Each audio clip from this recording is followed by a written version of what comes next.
Nous allons donc commencer par donner la parole à Carlo pour ouvrir la séance, et puis William reprendra pour la présidence de ceux que nous allons entendre cet après-midi. Alors il est possible que nous avancions un petit peu la table ronde, si au lieu de la faire à 4h30, on verra, on la fera peut-être un quart d'heure plus tôt si les intervenants sont là tous les quatre pour la table ronde. Carlo, la parole est à toi. Merci, merci. Chers collègues, chers amis, cher Antoine, les corollaires de cette pandémie me retiennent malheureusement en Italie. J'en suis navré, mais je souhaite m'associer à vos réflexions et à l'hommage que nous rendons à un grand maître et à un cher ami. Je ne voudrais ici que vous lire quelques lignes de Marc Fumaroli sur les origines de son amour pour l'art italien. Il s'agit de l'ouverture d'un texte qu'il avait rédigé comme préface à l'édition italienne du Musée imaginaire d'André Malraux. Alors, pardonnez-moi, je reprends cette brève citation qui devait être la préface à l'édition italienne du Musée imaginaire d'André Malraux. Le projet d'édition n'a pas abouti, mais le témoignage de Marc Fumaroli reste passionné et sincère. Ce texte a été ensuite publié en commentaire numéro 124-2009. Je le cite. « J'ai aimé les beaux-arts de loin et de confiance, bien avant de franchir pour la première fois aux offices à Florence en 1949 la porte d'un musée. J'avais 17 ans et je n'avais jamais vu de tableau, sinon dans les reproductions sépia du Larousse universel en 2 volumes. Ce jour-là, j'ai connu le bonheur de passer de l'image à l'original, de l'ombre à la proie. Le portrait de Lucrezia Panciatichi par Bronzino m'avait fait rêver en reproduction. Face à l'original, dans la tribune des offices, statue vivante de grande dame, paraît comme une chasse, ses yeux immenses me fixent. J'ai pris peur. M'approchant, malgré tout, j'ai lu en minuscules caractères, gravés en français sur son mince collier d'or, ouvragé, que l'on voyait à peine sur la photo du Larousse, la devise « Amour dure sans fin », plusieurs fois répétée comme un rosaire. Ce fut comme si elle avait pris la parole.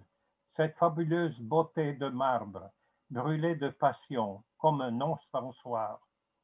Je la reconnus, une ancêtre au XVIe siècle de la Sanseverina, feu et glace.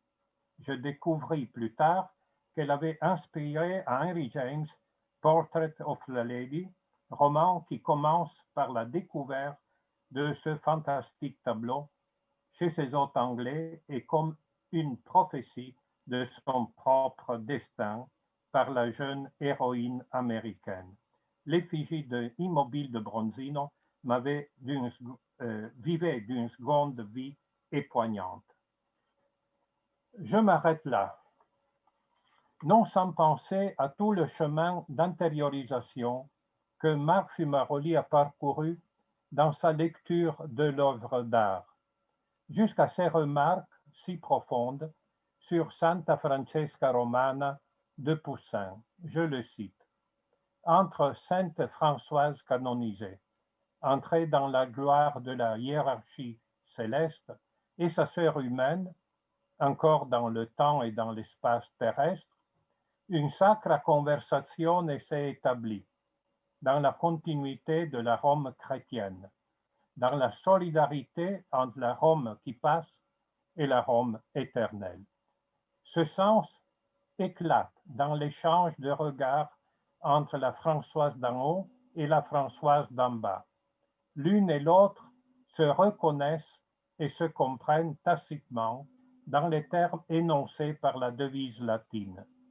Elles savent ensemble que la seule gloire qui vaille ne s'obtient que par humilité obéissance, désappropriation et abandon à la volonté divine. Fin de citation.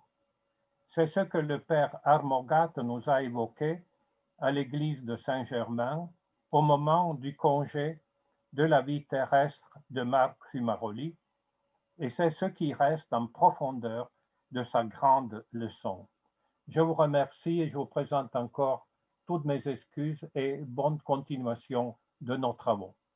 Merci, cher Carlo. Tu me vois peut-être où je...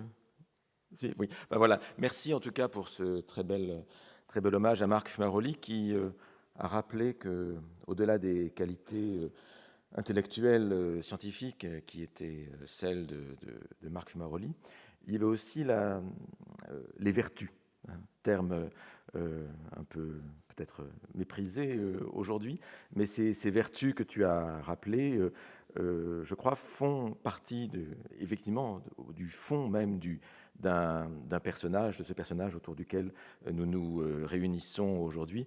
Et je crois que nous sommes tous très, très émus ici dans cette assemblée de l'hommage que tu as rendu ainsi à notre collègue récemment décédé.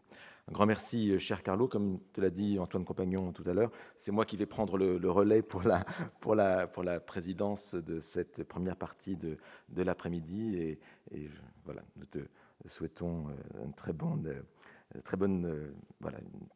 continuation de cet après-midi avec nous depuis Turin, où effectivement, grâce aux vertus de la technique, la pensée, les discours, les propos peuvent circuler d'une capitale à l'autre, la capitale de la France à celle du Piémont, et recréer en quelque sorte par le moyen de Zoom et des moyens techniques ce qui était l'antique République des lettres à laquelle Marc Fumaroli a accordé tant de son temps. Merci encore, cher Carlo.